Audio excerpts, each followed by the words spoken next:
Chloe Kim reacts to her score during the women's halfpipe finals.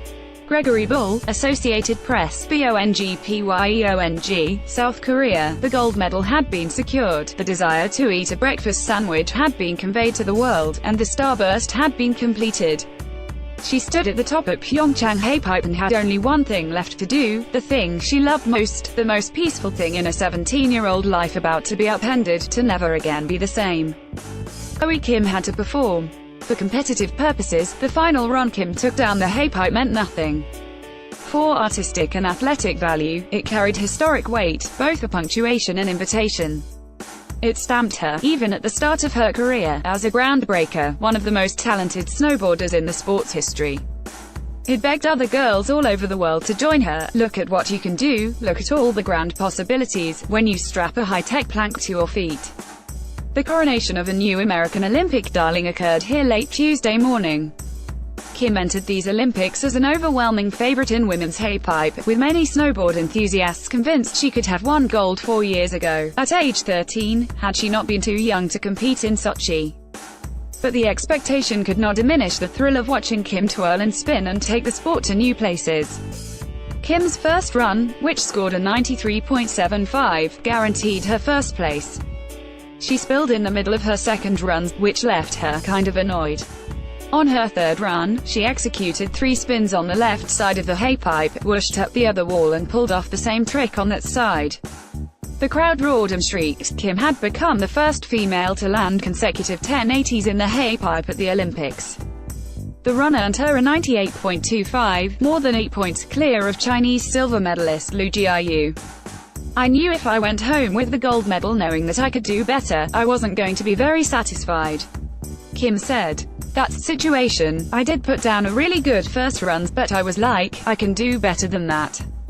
I can one-up myself. The third run was for me to prove to myself if I did it, and I could go home really happy and excited. Kim, an acrobatic performer of Korean heritage and California cool, is destined to become an even bigger star than she already is. She became a prodigy under the watchful eye of her father, Jong Jin, who was born in South Korea, a biographical fact that enhanced her stardom here. Jong Jin would drive his youngest daughter from La Palma, Kalof, to Mammoth Mountain, 5.5 hours away. Jong Jin watched Tuesday from in front of the grandstand at the base of the halfpipe, holding up a sign reading, "Go Chloe." I told her, today is the day, she will turn into a dragon, Jong Jin said. The world changed for Kim. She stood on a podium and dabbed a tear from each eye, then received a quick glimpse into a coming whirlwind. Handlers whisked her to an interview. Reporters trailed Jong Jin like ducklings. As her mother, Boran, hugged her and wiped away a tear, photographers clicked cameras and reporters held iPhones aloft.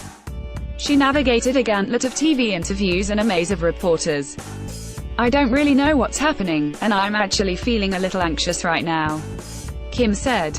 I'm a little overwhelmed. Despite her admission to nerves, Kim carried herself with an easygoing personality and acted very much like the Californian teenager she is. Kim tweeted about jonesing for ice cream Monday afternoon, between qualification rounds, in which she produced by far the 2 highest scored runs of the day. She pulled the same shtick between finals runs, telling the world she wished she had finished her breakfast sandwich, and she was now hangry. I've just been on my phone a lot, just looking at social media, trying to distract myself.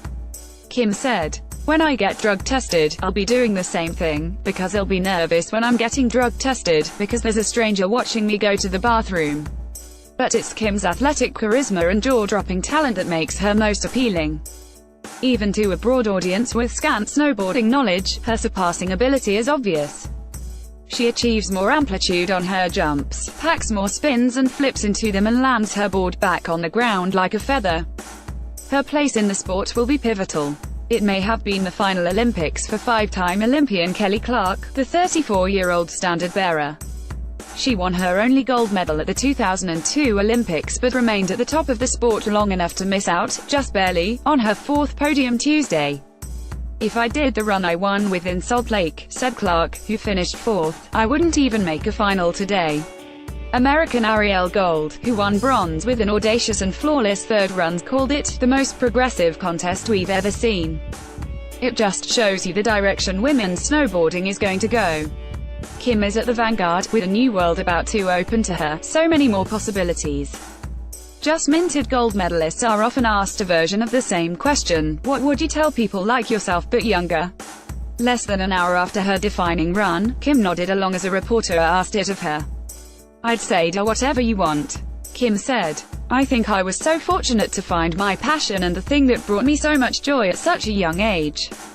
I think, do you know, if you're young, even if you're old, it doesn't matter how old you are, but if you find something that you really want to try, just give it a try. You're never going to know. The one thing I learned is just give everything a shot. You don't want to live in regret."